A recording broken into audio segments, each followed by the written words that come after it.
Ooh, good morning. How you guys doing? It's Pitmaster JW once again at the competition barbecue team, JW Barbecue in the wing. And I am here to go through part 2 of, you saw the first video, it was based on how to trim and season a Boston butt to get ready to smoke it. So now it's been setting overnight and I'm getting ready to put it on the Komodo grill.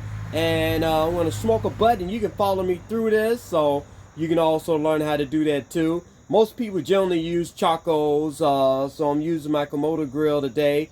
It's a little misty outside, chance of rain this afternoon with thunder showers, but that has nothing to do with smoking because during competition you still got to go through with this regardless. And we done had some rough times weather-wise during these competitions, but you still have to go on. So besides that, I'm going to use my Komodo grill today to smoke this Boston butt. And in the first video you saw that it was like 9.5 pound Boston butt, because I trimmed it down to about 8.5 pound now, and it's been setting overnight, seasoned and wrapped up in foil.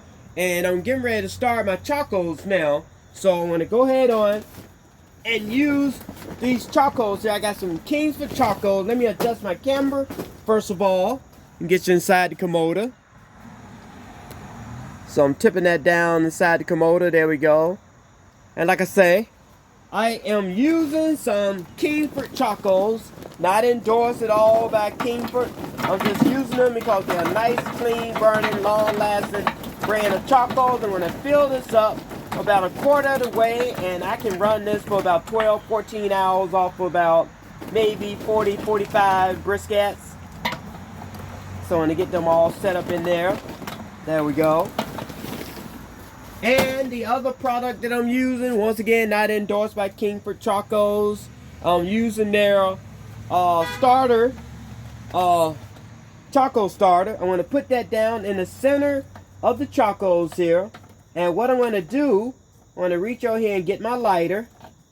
I'm going to light this up and let it start burning from the center out. Okay, so that way it'll be constantly burning and all the charcoals won't be lit at one time. And once I get this started, I'm going to let this go for about 20 minutes and come back and check on it. I'm not going to have the video running that long. So I'm going to go ahead on and light that starter and get this lighter to work. And there we go.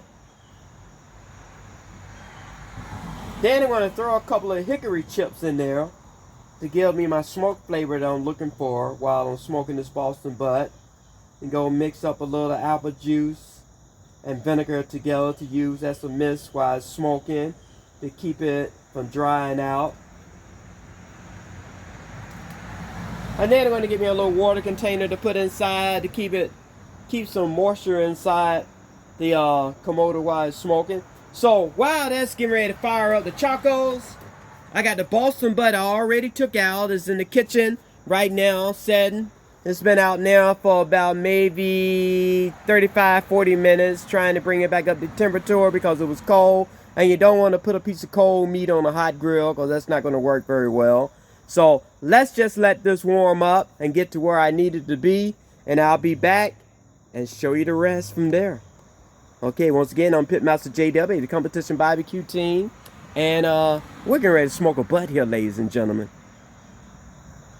Okay, I'm back. It's been 25 minutes exactly since I've been gone. I'll let you guys take a look inside the Komodo real quick. Look at the charcoals.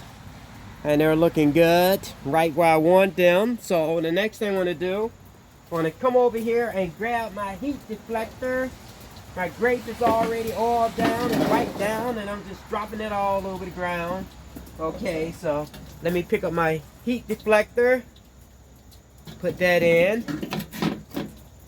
Next thing I'm going to do, I'm going to throw in 2 nice little chunks. Well, 3 nice little chunks of hickory wood chunks. That is. Okay. Put my grate on. I'm only using a half one this time because I'm only smoking one Boston butt, and it gives me an opportunity to add more chunks if I need to without taking the whole Boston butt off. So I got that on, all oiled down. And I'm going to close this up. Okay. I'm going to set my gauge up here to about maybe 1/4 inch open. And then when I come back down here and set my air vent to about 1. And then when I get up to the temperature I want, I'll bag that off to about 1/2. Now the next thing I want to do, I want to come over here behind me. I have the Boston butt that's been setting out exactly an hour now. You don't have to let it set out an hour. I just did because I've been doing other things. So I'm going to move my camera back over so I can get to that. You guys just hang with me. It's raining out here. So now you can see the pan that I had my Boston butt in, and there go my Komola once again. And I got my timer setting on that I want to click the moment that I put it on the smoker. So now, let me unwrap this. It's been set overnight. So my rub is soaked into it real good. Yes, it has. And before I put it on the smoker, once again, I want to take some of JW pork rub, competition rub that is, and just add just a little bit more to the top. I'm going to put the fat cap down because it is direct heat on my Komoda for a moment. And then I'm going to flip it over later on and turn the fat cap up. But I'm going to start out with the fat cap down to protect the meat, just in case it flares up real fast there during the start off. Now, next thing I'm going to do, and if you don't have to, but I am, is put on some gloves so I can pick this Boston butt up and put it on the Komoda behind me. Oop, rip that one up. That's okay. I got plenty of gloves. And like I say, cooking at about 250, might spike up to 275 here and there. I could cook this in about maybe 6.5, 7 hours.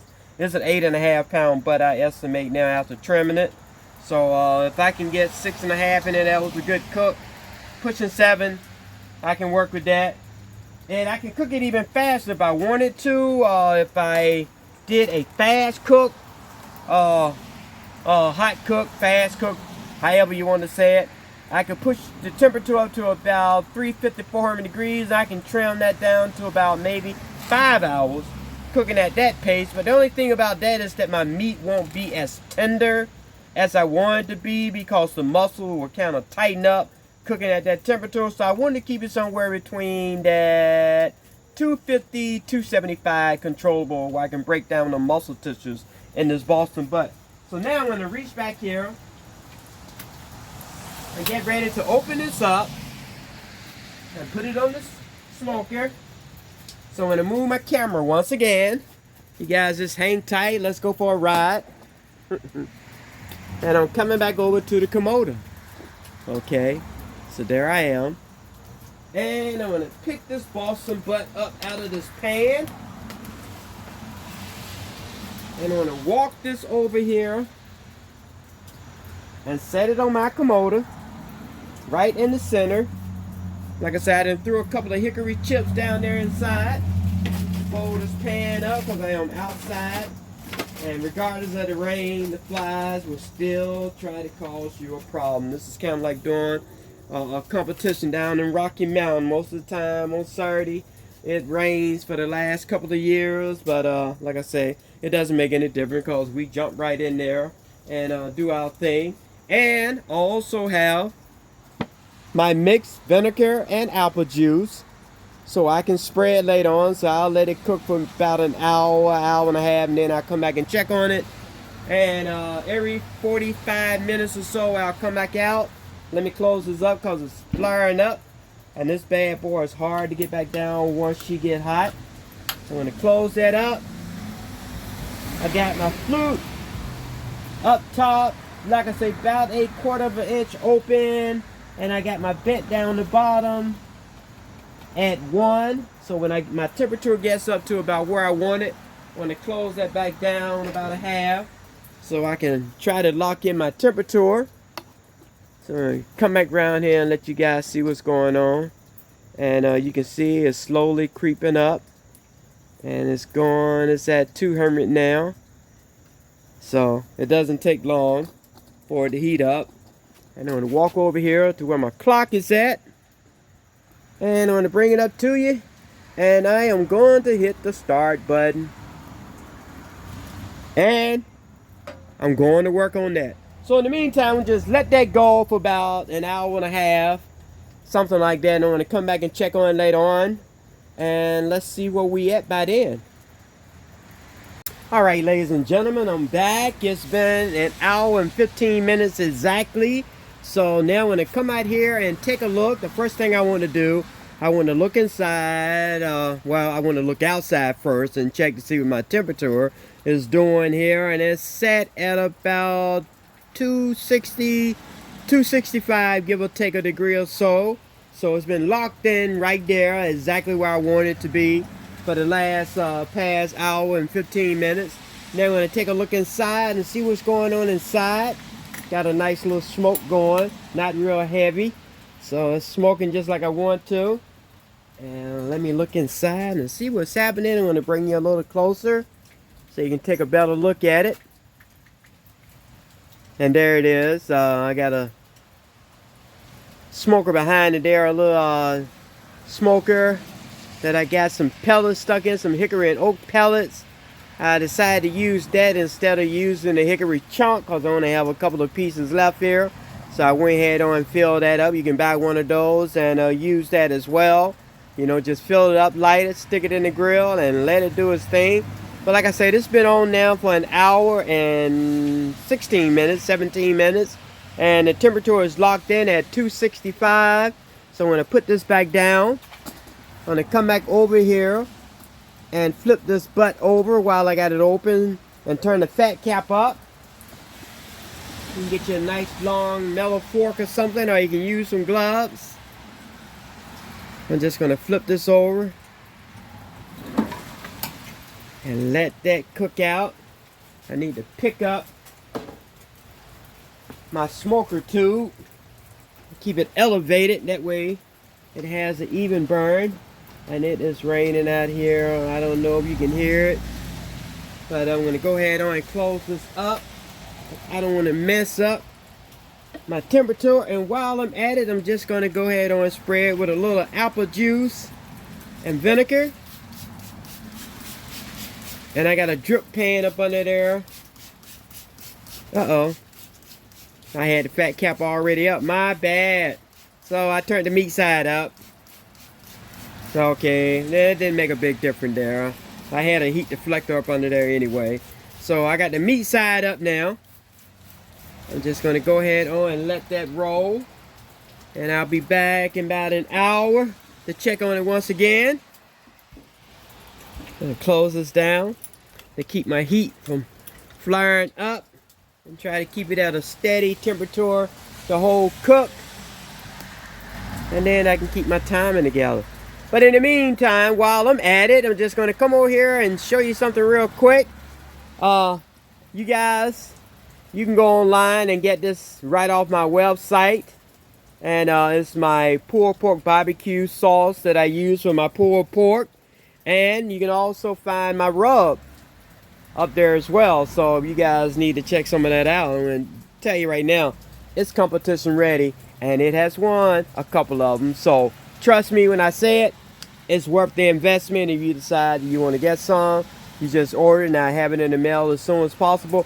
But in the meantime, I'm just going to go inside once again and do some things inside to get out of this rain. I'm up under this canopy, so it's not raining on me, but it's raining outside of it. And just to let you know that it is, I'm going to turn this camera around and give you a shot. I don't know if you can see it, but you can see it dripping off right there. Everything is wet. That's my Camp Chef smoker right there. So let me look out here and you can see the raindrops dripping off the top of the canopy. Now I'm going to move back over here,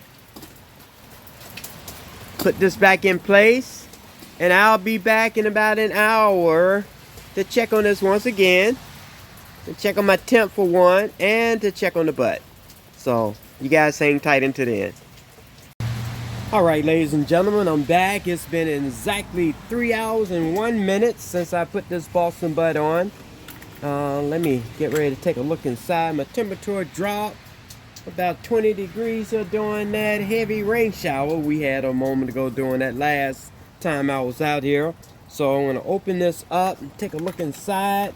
Open up my vent just a little bit more so I can turn the heat up just a little bit more. So let's see what's going on. It's been 3 hours. Turn this around so you can get a better look. Look inside this Komodo grill here. And you can see it's hot because you can see the water up under there in the pan bubbling. So you know it got a good heat to it. I'm going to go ahead and spray it while I got it open.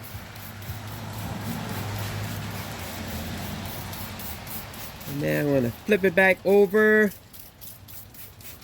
once again while I'm here. Find my fork. Here we go.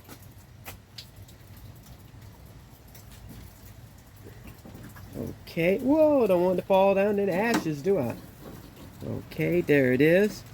And I flipped it over there. And she's going to ride out almost until it's finished. Just like that. Let me set my tube up here. Evidently that went out too. The temperature dropped outside just a little bit. Let me close this up while I go get my torch to fire that smoke chamber up. That smoke tube.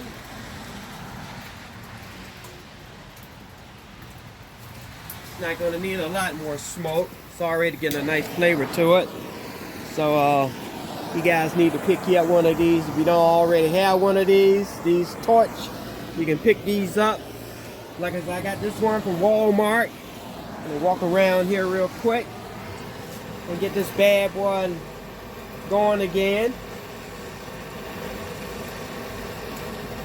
I want to hurry up and do this before the chocos flare up in here.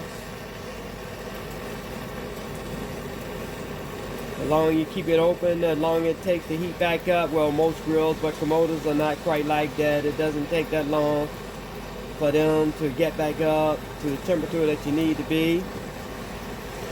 Okay, that should do that.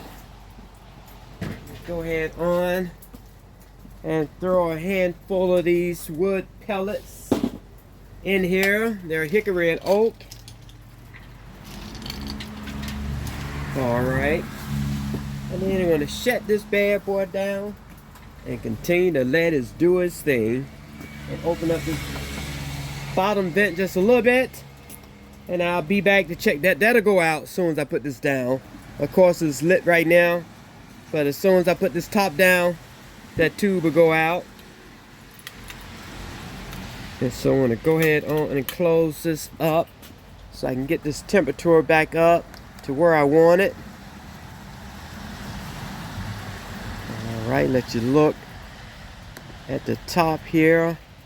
And there's nothing coming out of there right now but steam. But once those pellets decide to flare up, it'll smoke up just a little bit. And like I say, I'm at the 3 hours and 5 minute point. So I'm going to bring out a temperature probe and start checking it the next time I'm up in here. I didn't need to do it for the first, say, 3-4 hours. Because I knew I wasn't anywhere close to where I would like it to be. So I'll do it the next time I come out around 4 hours into this cook. Let's see what type of temp we got going here. Alright, until then, you guys hang in there and I'll be back in a moment. Well, in an hour. And I'm back. It's been almost 4.5 hours. Once again, I'm Pitmaster JW, the competition barbecue team. JW Barbecue in the Wing. And I'm outside smoking an 8.5 pound Boston butt. And I'm getting ready to look in here. It's been 4 hours and 26 minutes since I first put this on. The rain has stopped for a moment, so that's a good thing. Still cloudy, but the rain is on its way back at any time. So I'm getting ready to open this up and look inside. Oh, look at there. Look at there. That's 4 hours and 27 minutes.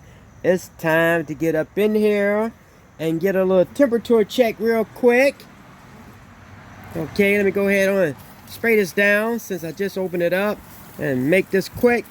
So I want my charcoals to flare up. I'm trying to keep the temperature at a steady cooking temp. And so let me see. I got a 162 there, 166 there, and a 165. Oh, and that's real tender there. That's peeking out. That's the closest part to the heat there. I got to pull that back from the heat a little bit. But overall, it's around 166, 167. So I am going to go ahead. I was trying to let it cook on out to 170, and it's pretty close to that 168 there on the horn. And come back down here and probe this. Okay, probe this money muscle. I'm at 182. That's pretty close. I'm going to go ahead on and trim that off here in just a second and wrap that up by itself. So I'm going to go ahead on and wrap this up. And my target temp for this is around 202, 205, or whenever I can stick this probe inside this Boston butt and it's like butter, melted butter, then I'm at that point that I want to pull it. I don't want to overcook it where it becomes real soggy. I want to have a little pull to it in the bite. So I'm going to go ahead on, spray this one more time, go inside and get me a container to put this in. I'm not going to wrap it. I'm going to put it in a roaster. I want to try to save as much of the bark as I possibly can, but if you like to wrap yours up in aluminum foil, by all means, please go ahead on and do so. So let me shut this down, run inside, and get my roaster, and I'll be right back, ladies and gentlemen.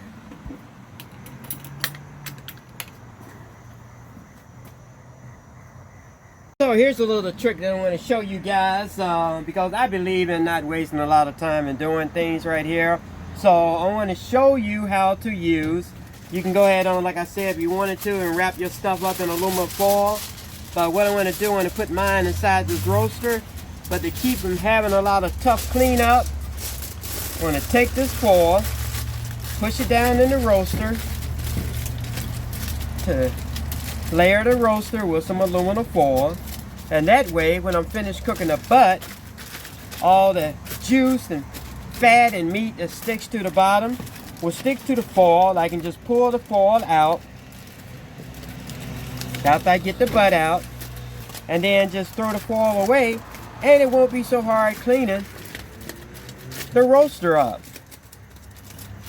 And like I said, the reason I'm using the roaster because I'm trying to maintain the bark that's on it, but if I wrap it up in the foil, I'm not going to have the bark that I want by the time it's done, because the foil will make it sweat, and I'll lose my bark by using the foil.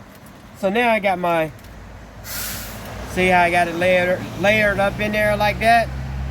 I'm just going to set the butt down inside of this, put the top on it, which you can breathe just a little bit, okay, while it's still finishing up cooking.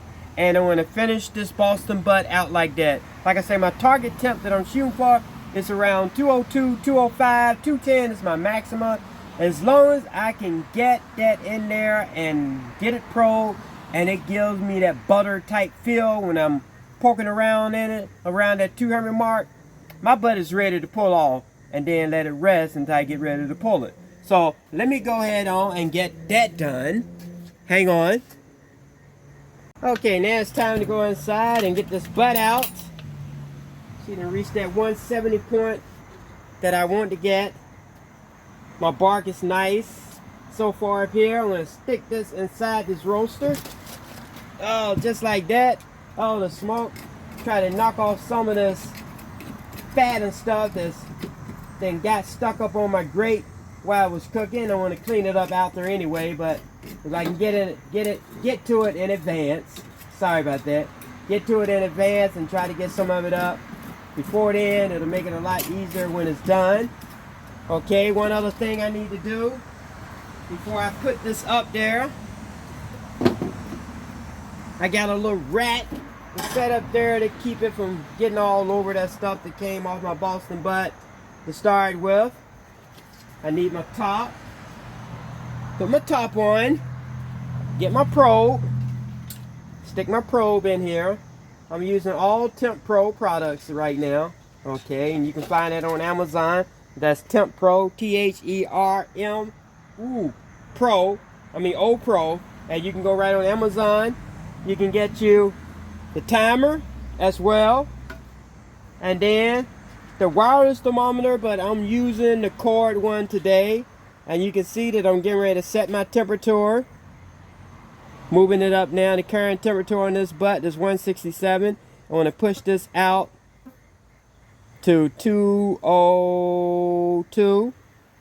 And I just set in the house and wait to hear it go off and come back and check on it. And the last thing that I want to do is take a little bit of my pulled pork barbecue sauce, pour it all over the top of it, let it soak in as it finishes up cooking.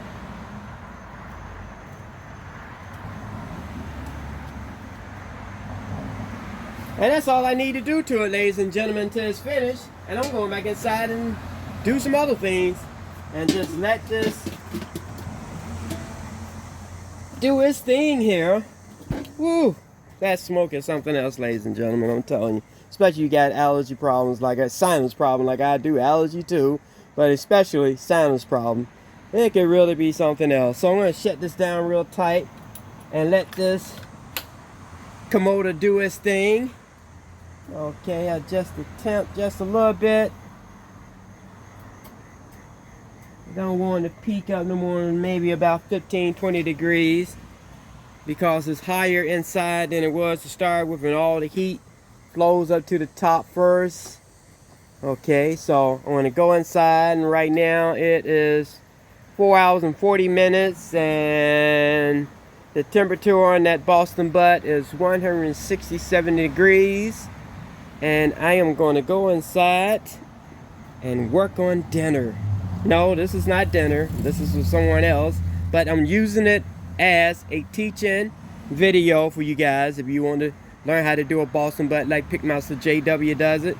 So I'll be back later on to check on this. It's getting close, ladies and gentlemen. Getting to that point right now. It appeared that my Boston butt inside here is now working on 6 hours and 6 minutes. Current temperature, internal temperature is 190. So I'm almost at that 202, 205 mark that I'm shooting for. And I believe I said that I was going to try to wrap this 8.5 pound Boston butt up in about 6 hours, 6.5 hours, maximum 7. So I'm pretty close to that target that I was shooting for. So I'm going to just go ahead on and let this ease on out. I'm going to take a quick look inside and lift this up, see what's going on. Let me get my glove here so I can take this top off. So I'm coming back over here. Going to look inside, see what's happening here. I got my probe. Let me turn this around so you can see. Okay, I'm going to tip this up just a little bit. There we are. So I'm going to go in here, see what's going on here. I got a 188, 192. I got a 192. I got a 200 right there. And it's real tender, the stick inside.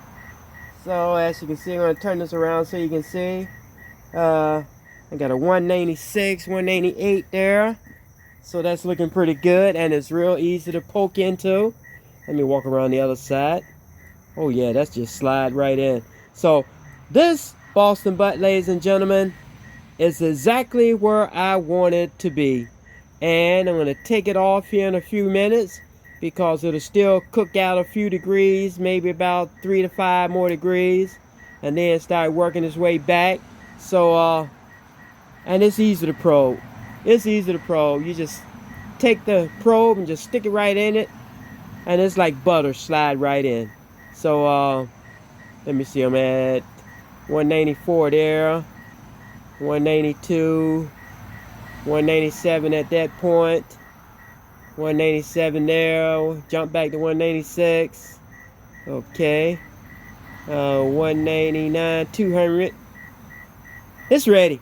So I'm going to give it about 10 more minutes of cooking, and then I'm going to pull it off. I already cut off the money muscle because I didn't want it to overcook. I'm going to put the top down and give it about 10 more minutes here. And I'm going to call that a day. So it's about at the ballpark that I was shooting for. Like I said, it's an 8.5 pound Boston butt. And I'm going to be right back at it in a moment. So it only took about give it about 6 minutes and 20 to finish up. And I'm going to leave it alone and call it a day, let it rest for about an hour, and then I'm going to go ahead and pull it. Alright, ladies and gentlemen, just open it back up, and this is exactly where I would like for it to be. I want to pull this off right now because I don't want to continue to cook on, because I don't want to get it all mushy. So at 207, and the average spot is about 201, 203. This is the hottest spot that I found. So I'm going to go ahead and pull this one off right now. I'm going to call this a wrap. So once again, you've been riding aboard with the Pitmaster, the one and only JW Barbecue in the Wing. And I'd like to thank you for tuning in, checking out this episode of mine, how to trim, season, and cook a pulled pork Boston butt. And now that you got it, I want you to get in there, watch this video again if you have to. Just follow everything that you just saw me done, and I'm guaranteeing you that you are going to end up having a nice Boston butt when you're finished. And let that bad boy take about an hour to cool off. Drop below about 170. It'll be easy to start pulling. And hope you enjoy yourself. And like I said, as always, hit that like button and that subscribe button, so the next time JW decides to upload something, you'll know that I just uploaded something. And I'll catch you guys again with something else pretty soon. Until then, thanks for hanging around. God bless you. Enjoy. Oops, I knew it was something else I wanted to show you guys before I left here.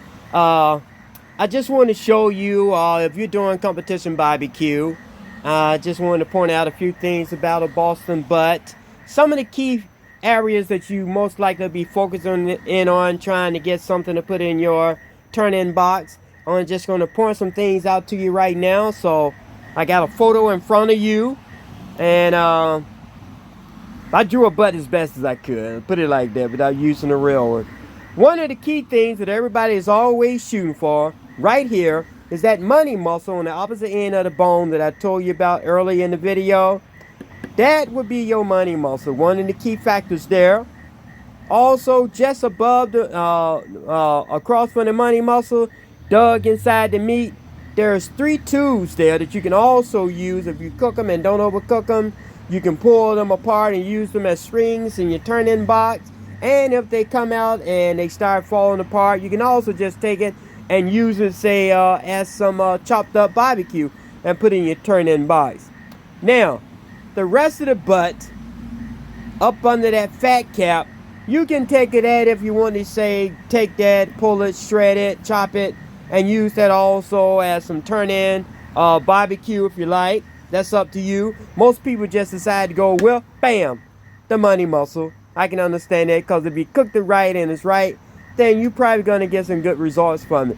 The other thing is to come up to the head of the bone, and right there in front of you got the bone, okay, and then you got 2 big slobs of meat on each side of it. That is where you're going to get your chunks from, where you take it and pull it apart and put chunks of meat inside your turn-in box. From these 2 areas right here, one on each side, up and down, back and forth of the bone, it's around the bone. So you'll be able to get that meat right from there. Then you come across from the bone, there's a big blob of meat. It's real thick. You'll see it. I pointed it out in this video when I was first doing the video earlier. It is called a loin. If you cook that right, it's just like cooking a tenderloin. You can cut you out a square in there and slice you up some slices of loin, just like you was doing a pork tenderloin, and put that in the box. And then you got the mighty old fat cap. And right up under the fat cap, there's a thin layer of meat, better known as the bacon in competition. Now, this is very easy to overcook, so if you trim your fat too low, then most likely you're not going to be able to use that, because you're going to turn that into mush by the time it's done. So that's up to you, as you decide to keep a lot of fat cap on top, or you trying to use that bacon at the end of the cook. Most of the time I just bypass that, because it overcooks by the time I get my Boston butt to where I want it to be. I just wanted to point this out before I go. But like I say, the key factor that most everybody is shooting for in a competition is that money muscle. So just remember that. That's one of the highlights of your turn-in box and your chunks, okay? And if you're lucky enough, those tubes. So that's it, ladies and gentlemen. I hope I can share some more information with you in the near future, but for now, I'm just going to call it a night. You guys have a nice one as well. Remember, hit that like button and that subscribe button, and JW is out of here.